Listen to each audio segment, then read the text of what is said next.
നമ്മുടെ ജീവിതത്തിൽ അടിക്കുന്ന ചില കാറ്റുകളൊക്കെ ഇന്ന് മാറിപ്പോകട്ടെ. യേശു തന്റെ ശിഷ്യന്മാരുമായിട്ട് പടകിൽ യാത്ര ചെയ്യുമ്പോൾ ഒരു ചുഴലിക്കാറ്റടിക്കും. തിരകൾ പടകിലേക്ക് ഇരച്ചു കയറി പടക് മുങ്ങുമാറാകുമ്പോൾ മരണഭയം തട്ടി നിൽക്കുന്ന ശിഷ്യന്മാരുടെ മുമ്പിൽ യേശു കിടന്ന് ഉറങ്ങുമ്പോൾ യേശു എഴുന്നേറ്റ് നിന്ന് കാറ്റിനെ ശാസിച്ചു, കടലിനോട് അനങ്ങാതിരിക്കാൻ അടങ്ങുക പറഞ്ഞു. അതിനകത്തൊരു ആത്മീയ മർമ്മം ഒളിഞ്ഞിരിപ്പുണ്ട്. മറ്റു സുവിശേഷങ്ങളിൽ പറയുന്നത് കാറ്റിനെയും കടലിനെയും ശാസിച്ചു എന്ന് പറയുമ്പോൾ മർക്കോസിൽ മാത്രം എഴുതിയിരിക്കുന്നത് ഇങ്ങനെയാണ്: കാറ്റിനെ ശാസിച്ചു, കടലിനോട് അനങ്ങാതിരിക്കുക, അടങ്ങുക എന്ന് പറഞ്ഞു. കാരണം കടലിനെ ഇളക്കിയത് കാറ്റാണ്.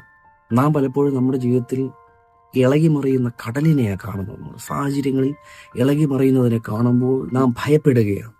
നമ്മുടെ ജീവിതം അവസാനിച്ചു എന്ന് ചിന്തിക്കുകയാണ്. പക്ഷെ അതിനെ ഇളക്കിയ ഒരു കാറ്റ് പുറകിലുണ്ടെന്ന് നാം മനസ്സിലാക്കുന്നത്. ആ കാറ്റിനെ ശാസിച്ചാൽ കടല് അനങ്ങാതിരിക്കും, അടങ്ങും.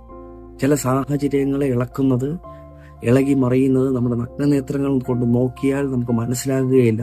പക്ഷെ ആത്മകണ്ണുകളെ തുറന്നൊന്ന് കണ്ടാൽ അത് ആത്മതലങ്ങളിലുണ്ടായ വ്യതിയാനങ്ങളാണ് നമ്മുടെ ജീവിതത്തിൽ അടിക്കുന്ന ചില കടലുകളുടെ ഇളക്കങ്ങൾ. ചില കാറ്റുകളെ നാം ശാസിക്കണം. നമ്മുടെ കണ്ണുകൾ തുറന്നു വരട്ടെ, ആത്മലോകത്തെ കാണുവാൻ, ആത്മലോകത്തെ കണ്ട് ചില കാര്യങ്ങൾ മനസ്സിലാക്കി അവിടെ ശാസിക്കുവാൻ. കാരണം സകല അധികാരവും സഭയ്ക്ക് ഇപ്പോൾ യേശു തന്നിരിക്കുകയാണ്. നമുക്ക് സകല ആത്മീക അധികാരങ്ങളുമുണ്ട്. നാം എഴുന്നേറ്റ് അധികാരത്തിൽ ശാസിക്കേണ്ടത് ഈ ഭൗമതലത്തിലല്ല, ആത്മതലത്തിലാണ്.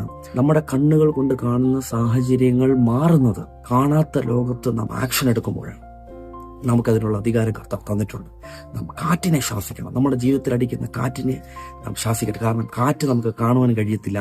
നാം കാണുന്നത് കാറ്റിലുണ്ടായ ഇളക്കങ്ങളെയാണ്.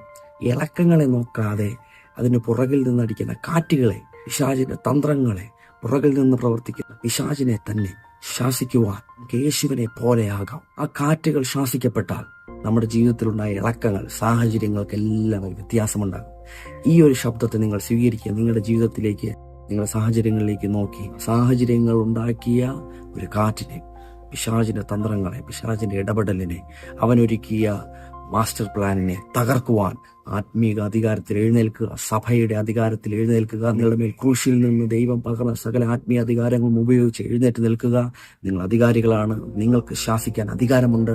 നിങ്ങൾ ശാസിക്കുക, വിടുതലിനെ പ്രാപിക്കുക.